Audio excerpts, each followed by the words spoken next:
Good evening, everybody. Welcome to the evening sessions of day one of the Culturally Competent Conversations for Equity and Belongingness Summit, or the C3EB Summit. We hope you have been enjoying all of the sessions so far today. And this particular workshop and presentation is one that I am so incredibly proud of on a very personal level, again. And a little bit of backstory before I give the stage away to our speaker, Steven Benson. I nagged him. I borderline stalked him, and I incessantly texted him. And I could do that because Stephen is not only an amazing educator, an amazing voice, an amazing intentional ally in this movement for social justice, equity across the board. He is also one of my fellow New Leaders Council 2019 alums. So we went through that experience together, and he is practically family. So it was with that familiarity that, yes, I borderline stalked him until he said yes. But that being said, that's my story. Let's look, I want to tell you, for those who are joining in live or later, this is why I was very intentional and adamant about getting Steven Benson to be a speaker for this inaugural C3EB Summit. Steven Benson is a literary coach at the Detroit Public Schools Community District. He was born in the suburbs of Detroit, but is now a proud resident of the 313. He attended the University of Michigan and graduated in 2011 with a BA in political science. After college, he moved to Tulsa, Oklahoma with the Teach for America program, where he taught high school English at his placement school for 5 years. He decided to return home to Michigan in 2016, where he taught English at both Henry Ford High School and Mumford High School. Now, he currently works at the district level for Detroit Public Schools Community District, where he serves as a literacy coach. His main job involves traveling from high school to high school and coaching teachers in the newly adopted curriculum and supporting them in whatever they need to improve their instructional knowledge and pedagogy. And a little bit of a side note for anybody watching this live or later, make sure you follow Steven on his TikTok, okay? Because that's where he really, really drops his gems in the most millennial Gen X ways possible. So it's with that context and framework, it is my absolute honor to give this platform, the C3B platform, to my dear friend, Steven Benson. Hi, Steven. Hi, thanks so much. That was a great intro. I appreciate it. And I'm glad you mentioned TikTok, so I have to throw my handle out there. It's Detroit Teacher, in case anyone's interested in following me. I'm ready to share my screen, so I should just start. Yep. Okay. So the stage is all yours. Thank you so much. All right, so this presentation is called A Tale of Two Districts, and it wasn't until I actually took this position at the district level for me to realize how much of the inequity existed just like right down the street between Detroit Public Schools Community District and neighboring suburban districts. But in this role where I basically travel from school to school, I not only saw inequities from within the district, but I was also more exposed to inequities outside of the district through different connections that I had and networking opportunities that I had across the Metro Detroit area. So I'm going to spend some time just talking about what a lot of you are probably already familiar with, which is educational inequity and systemic racism at its core, but how it really plays out here in Detroit. And I'm going to give you some examples that I feel like may make it more tangible for people. So in true teacher fashion, I have an agenda here and it's timed out. So you'll see it's just 30 minutes of content. We're going to start off by talking about two important studies that I think really prove a point. One's called the baseball study and one's called the ACT study. Then we'll just talk about individuals versus systemic solutions that are oftentimes used in education, and I'll give you an example. Then we're going to talk about Detroit specifically. What are some big inequities that exist between DPSCD and neighboring districts?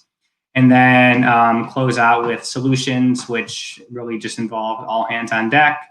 But then there'll be some time at the end. I'm not sure if this actually goes to 6:30, but there will be some time for some questions if you have any. So let's start with the baseball study and the ACT study.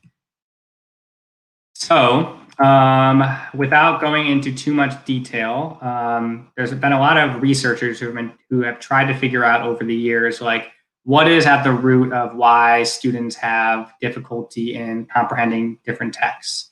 So there was a study done in 1988, which has been recreated, but this is sort of like the flagship study that actually want to start off with by talking about this study today. So it's called the baseball study because it involves a baseball reading passage. So basically, 8th grade students were tested throughout the country by given this passage that had to do with baseball. It was a simple comprehension passage, and the students had to read it, and they had to answer a set of questions about baseball based on what they read in the passage. And there were 4 different groups that the actual study or the actual passage was given to. The first group was labeled as students who had high reading ability, so the strong readers, and had a high knowledge of baseball. So they had a ton of knowledge about the sport of baseball. Then there were the students who were the low readers, so they were always deemed as struggling readers, and they also had a low knowledge of baseball. They knew nothing about baseball.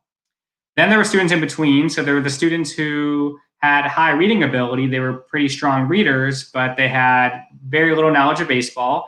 And then there were the students who were pretty low readers, but had a high knowledge of baseball. Maybe they had played baseball on a team or something, and they knew a lot about it.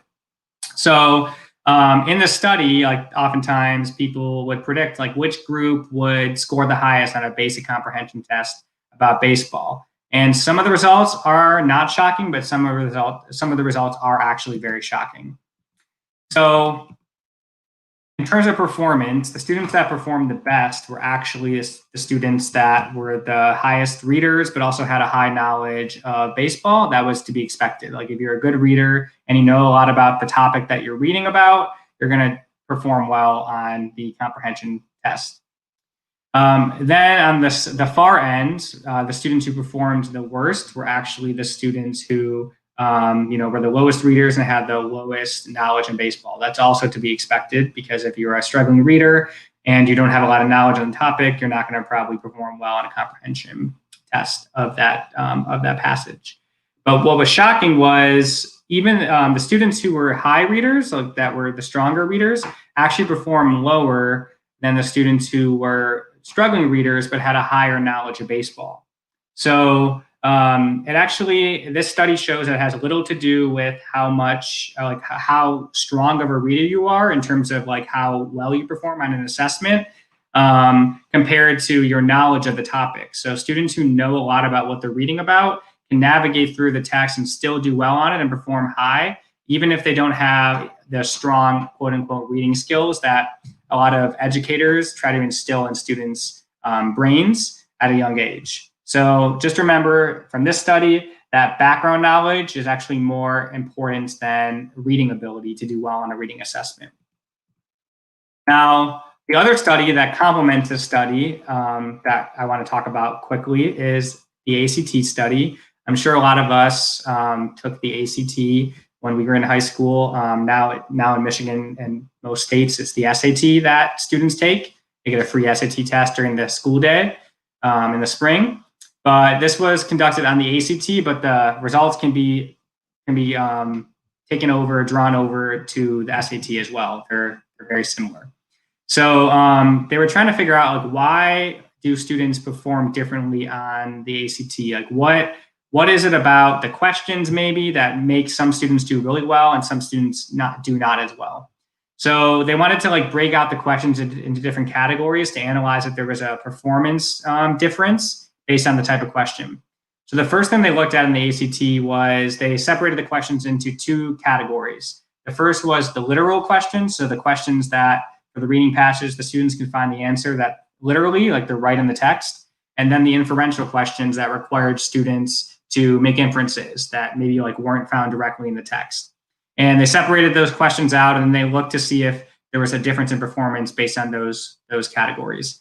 And as you can see by this graphic here, students who got a 36 on the ACT really had no difference between their performance in literal and in inferential questions. And then students who got an 11 on the ACT got about the same number of questions correct in the literal and inferential category, and that it's true for all scores. So there was no difference there. Then they broke it down even farther over specific skills that are assessed on the ACT: main idea, supporting detail, so on and so on. They did the same thing. They wanted to see if performance was linked to, the reading skills, and if certain skills, if students perform like better in certain skills, if that would increase their overall score.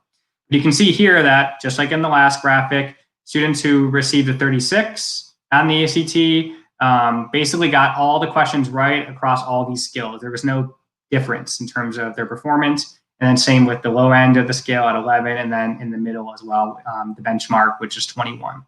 So neither of these produced any important data. Where the biggest difference was when the text they were reading, because there's 4 passages that students have to read in the ACT, when the text was more complex, that's actually when performance differed. So it didn't really differ for the students in the high end and the low end, because if you're like a really good reader and you're like a struggling reader, it doesn't really necessarily matter how complex the text is, you're probably going to struggle. But for the students in the middle that were at the benchmark, like 21, for example, you can see that if the text was very complex, they actually scored worse on those questions and those texts versus the texts that were less complicated. So it has little to do with reading skills and more to do with just the complexity of the text and how you can navigate the complexity of the text, plus how much background knowledge you have on the text. So why did I bring these up to start our conversation about a tale of two districts? So basically, from the baseball study, we found that background knowledge is key to higher performance in reading, right? And it's relevant to Detroit Public Schools Community District because background knowledge is developed from exposure, opportunity, and access, which a lot of students in Detroit Public Schools Community District don't have, especially compared to their suburban counterparts. And this is not true for all students, but the vast majority don't have the same level of exposure via field trips or summer enrichment opportunities or access that students in their suburban neighboring districts do. With the ACT study, the main finding was that exposure to complex texts makes stronger readers. So like the more complex the texts that you are exposed to the stronger reader you'll be through practice.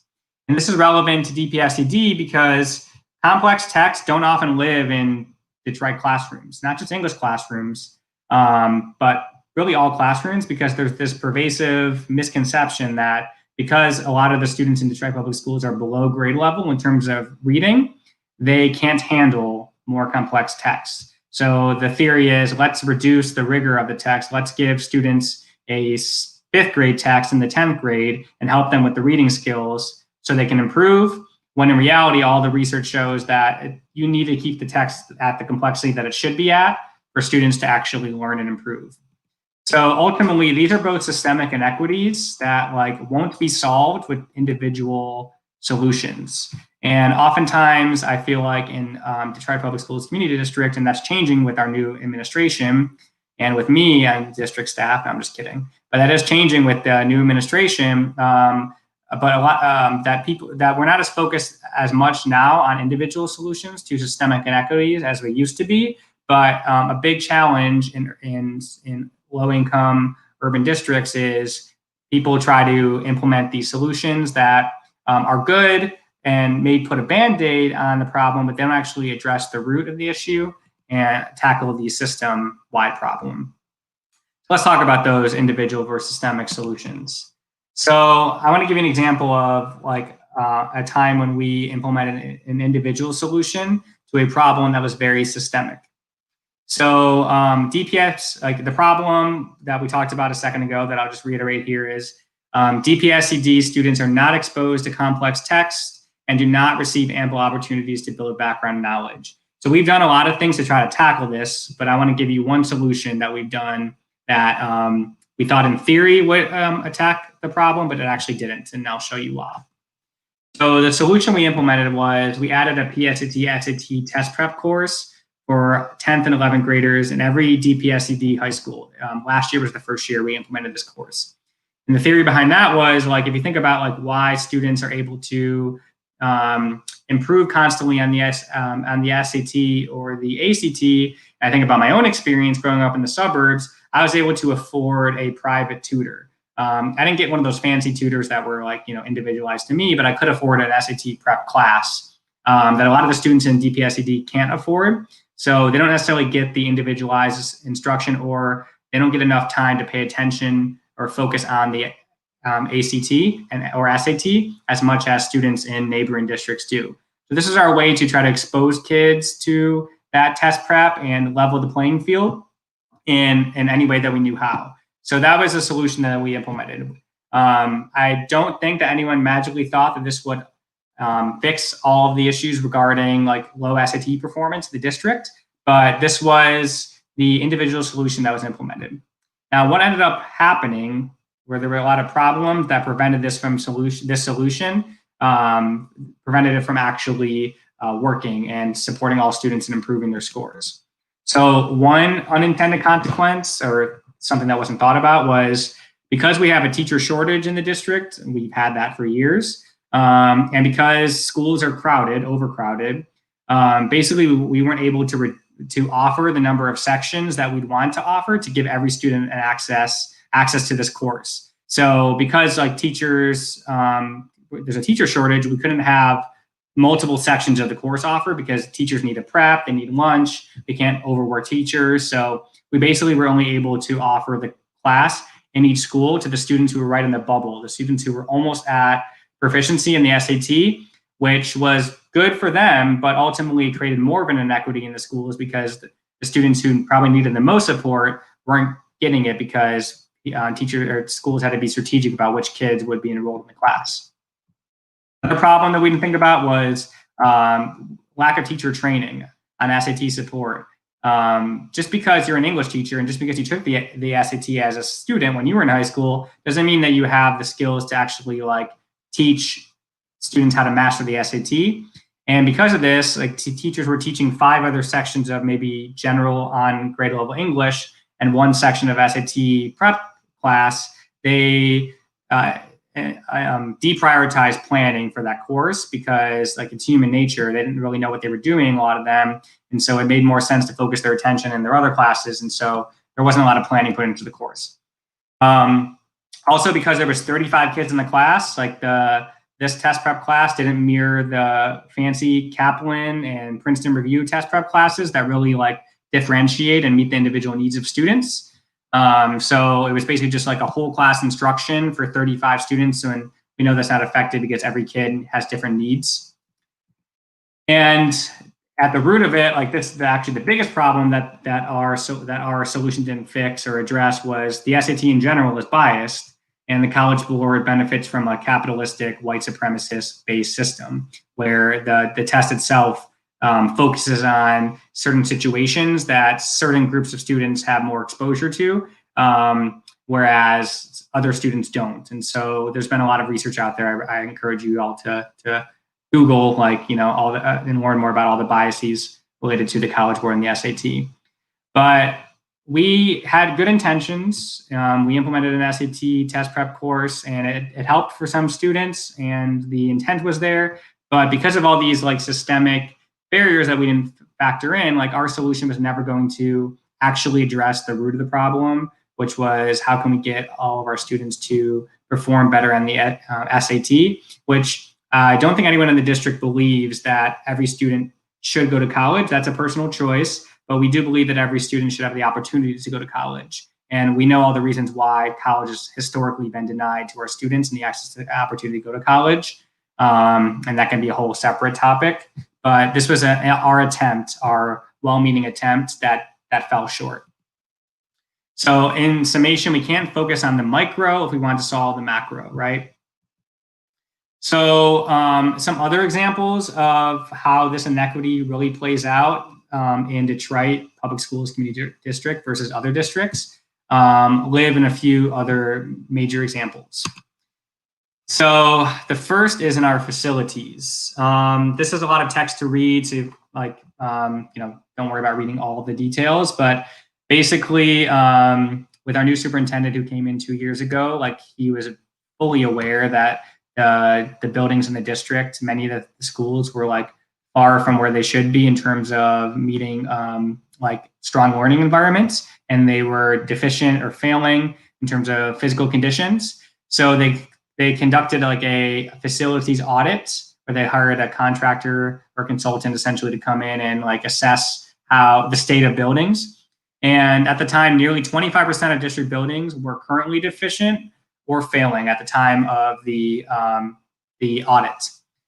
By 2023, they anticipated that based on national standards to grow to 80%.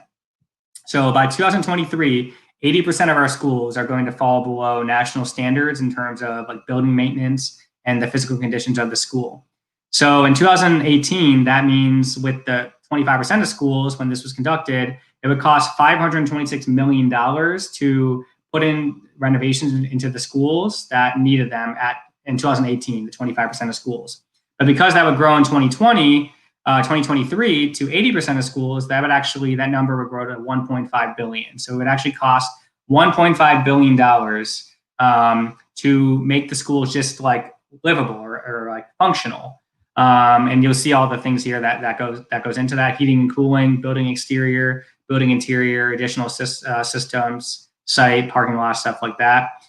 There was like national attention was made a couple of years ago when like there were like students and teachers who were posting on Twitter pictures of like ceiling tiles falling on students.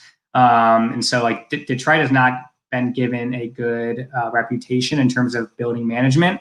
And a lot of that has to do with the fact that we used to be run by emergency managers. When our city went bankrupt and the governor bailed out the city, they also added an emergency manager to like bail out the school district, which is why our name changed from DPS, Detroit Public Schools, to Detroit Public Schools Community District. And a lot of this is from emergency management. So our superintendent's doing a lot to try to make the physical building look better and actually just like feel better, because we know students aren't going to learn in an environment that ceiling tiles are falling on them. And without going into all the details, like we have already put in $30 million or are planning to put in $30 million from our current funds from the state to fix these building issues. So $11 million or so has already been taken out of the funds for the completed projects we've already done. And for the projects in progress or plans that the money's already earmarked for, it's another 18 million and change. So it's around $30 million that we've already invested from Detroit Public Schools fund to these buildings. So think about what $30 million could do in other areas in terms of student achievement, student learning, teacher satisfaction, all those areas, if we didn't have to take this funding and use it on something that we shouldn't have to use money on, which is like a physical building. Where in suburban districts there are other ways to generate funds, and there is not as much money taken away from the general pot towards building renovations. I think this image is pretty telling.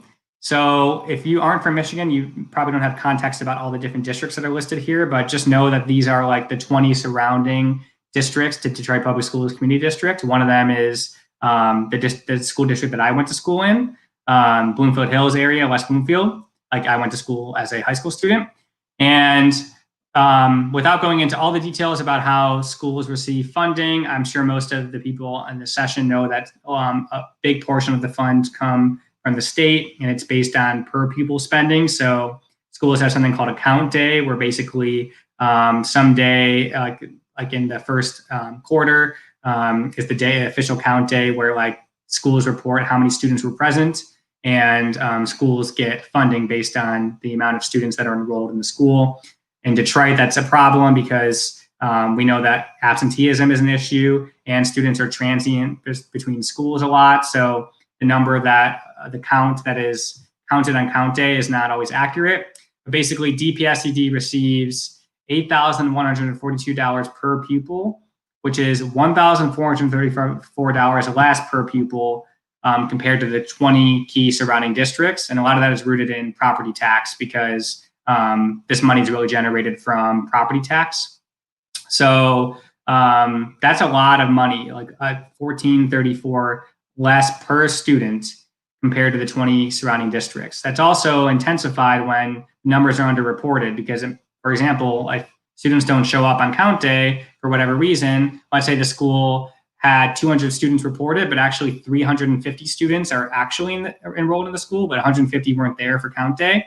We're getting less money because of that, because students weren't present. So if you look at actually the three key surrounding districts, so the three largest districts surrounding the highest districts in terms of like affluent districts, DPSED received $3,851 on average of less per pupil funding compared to these three surrounding districts. So that scale basically tells it all, that if we're already starting at this disadvantage, and we're just trying to implement these individual solutions into schools, but this is our reality, where no matter how hard we work to fight against the systemic fight against inequities that our students are plagued with, and cause the opportunity gap to exist and persist, we really can't make a huge dent in that until we also are addressing issues like this at the systemic level. So we've all seen this graphic before, I'm sure, or like a variation of it, where really people are pushing for equity, right?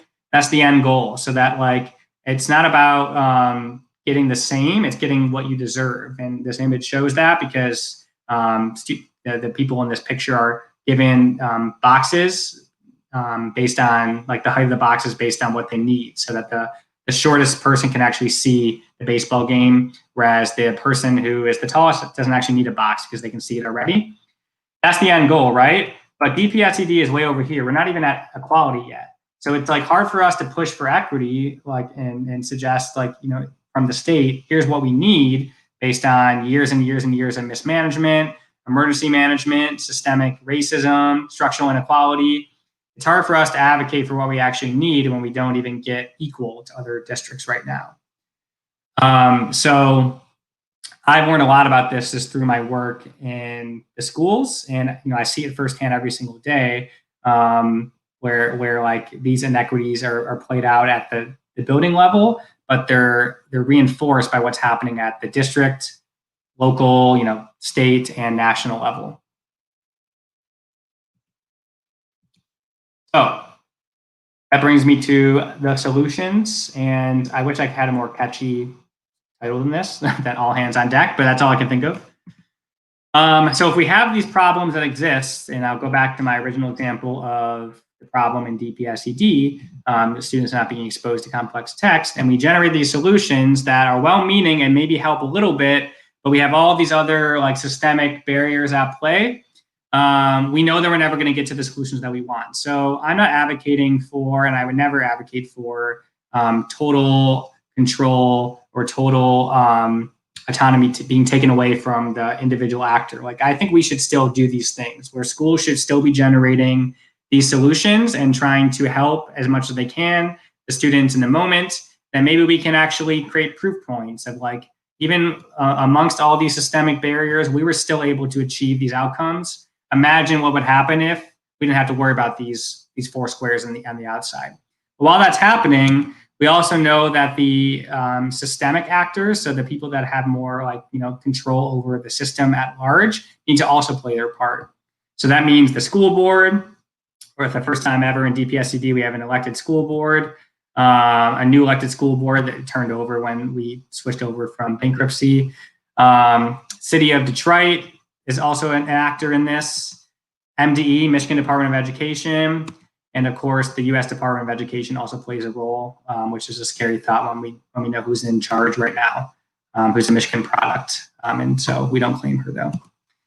and really to figure out like how both the individual actor and the larger agencies and organizations should be generating solutions is by doing a root cause analysis. I like to call it the but why approach. So if there's a problem, asking like generating a solution, but then keep asking why. So why does this problem exist? And if like with this example, we said DPSCD students are not exposed to complex text, and someone asked, why does it exist? And then I said, because students don't have access to complex text in their curriculum. But then if someone kept asking, but why, I would say, because historically it cost a lot of money to be able to purchase high quality curriculum. But why? Because high quality curriculum is produced by big corporations that are capitalistic, like Pearson, and they, get away with charging districts, absurd amounts of money. But why? So you keep going through that process until you get to the root of it. Now, it's impossible to do that for every single challenge that exists in a school. And of course, some challenges are individual. You can focus on the individual when it's an individual or like a group of people that are impacted by the problem. But when this is something that is pervasive, you both, like the individual actor and the organizational actors, need to play an equal part and be innovative in the solution. So we're not just having this revolving door of the same issues year after year. And so I think a lot about this in my job, like how am I someone who is helping with the day-to-day and like trying to navigate from the system within, but what am I also doing, maybe not even through my professional life, but in my personal life, through like the leadership organizations I'm a part of, and even through like advocacy and TikTok, which seems silly. How can I like exert pressure from my individual self to these organizations or these levels of government to impact change? So that's my spiel. I wanted to definitely leave some time for questions if anyone has any. And AJ, would this be in the chat, or will people come off of mute and ask them directly?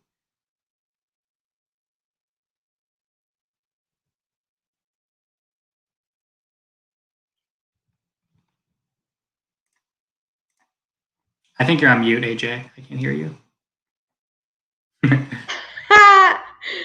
Isn't that the saying of 2020 though? You're muted. Yeah. Yeah, sorry about that. No, so if there are questions, I'll be able to ask them to you. But I actually have some questions while we have other people thinking about all of this. For me, it was really interesting that you brought up all of this in the context of what is needed for overall educational change. With Tracy Raymond, let's go with her question first. Do you think the current scenario with more virtual school will improve the DPSCD situation? Good question.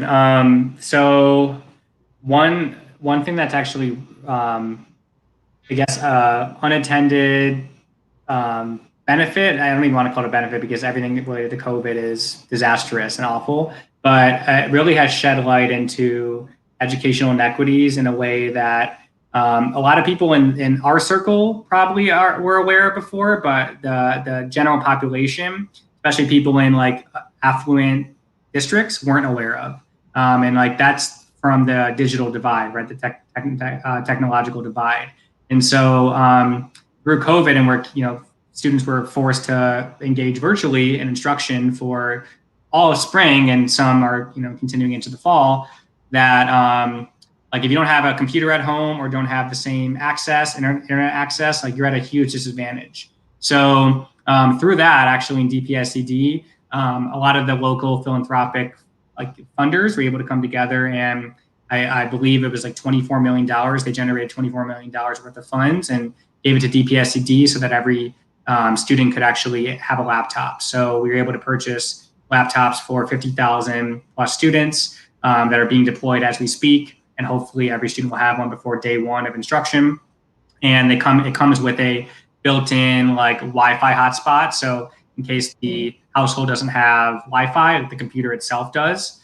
And that's also key because even if students had a laptop at home or computer at home, which only 15% of our district did before this deployment of laptops, there were maybe like 5 to 6 children in the house, all trying to use one computer. So how can you actually engage in virtual learning that way? So to answer your question, yes and no. I think like the fact that we have actual working technology that every kid can use is going to lessen some of the impacts of engaging virtually, but inevitably, like virtual learning is not the same as in-person learning, and that's not even just for the academic benefit of being in person with the teacher, but also the social emotional benefits of school, which we all know that is important for all students, but especially students who come from high trauma backgrounds and really reap the wraparound benefits of schools. So I definitely think it'll hurt, but I'm hoping that some of that fallback will be managed through at least students having access to a new computer, a new device. So you've actually put a thought in my head, which I'm not sure if we have, because it would be an entire half a day of a conversation. But through all of this, and given that I know you and a few other educators in the space, it's really interesting to me how much you and all of my educator friends that I know, you're so constantly worried about your students and about their advancement and about their education, their real education. Who worries about you?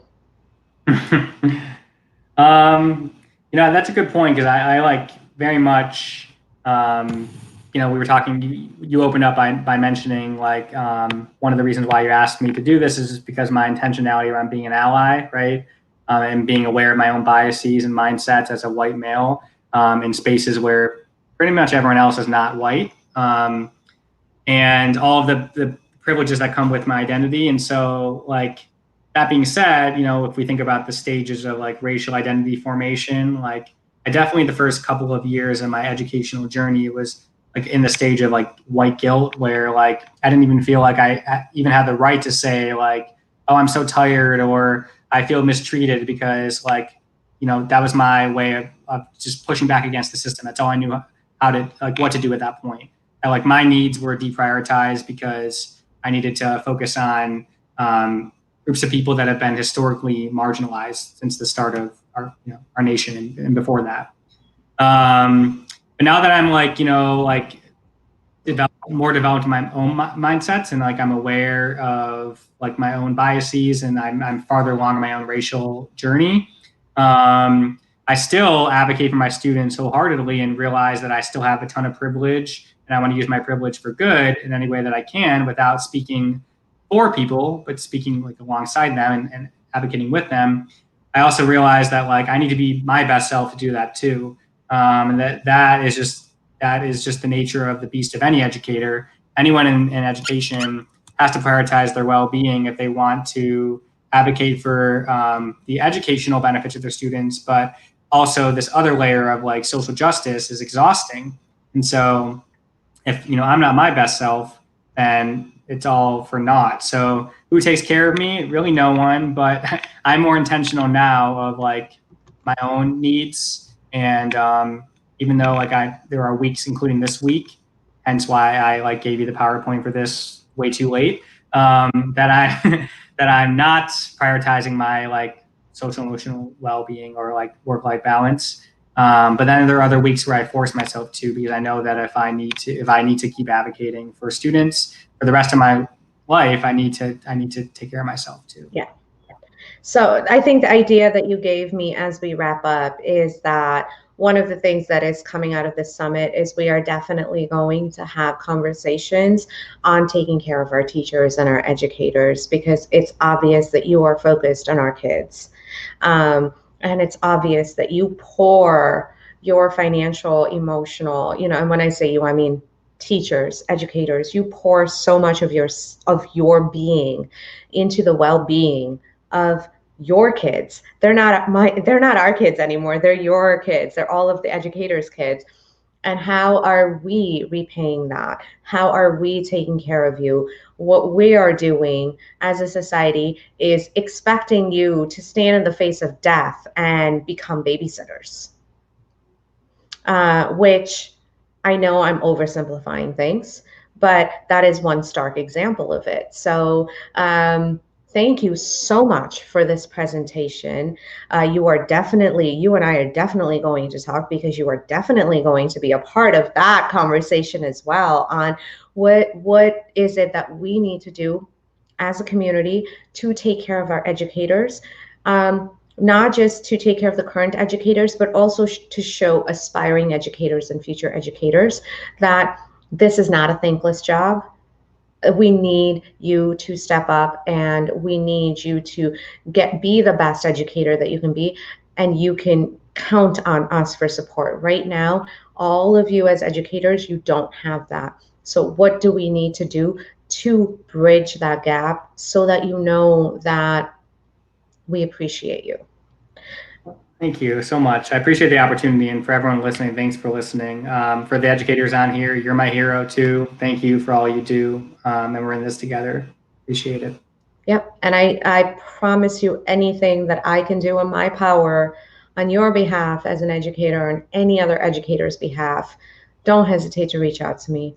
If I can make even the smallest, tiniest Lego mountain smooth, I will.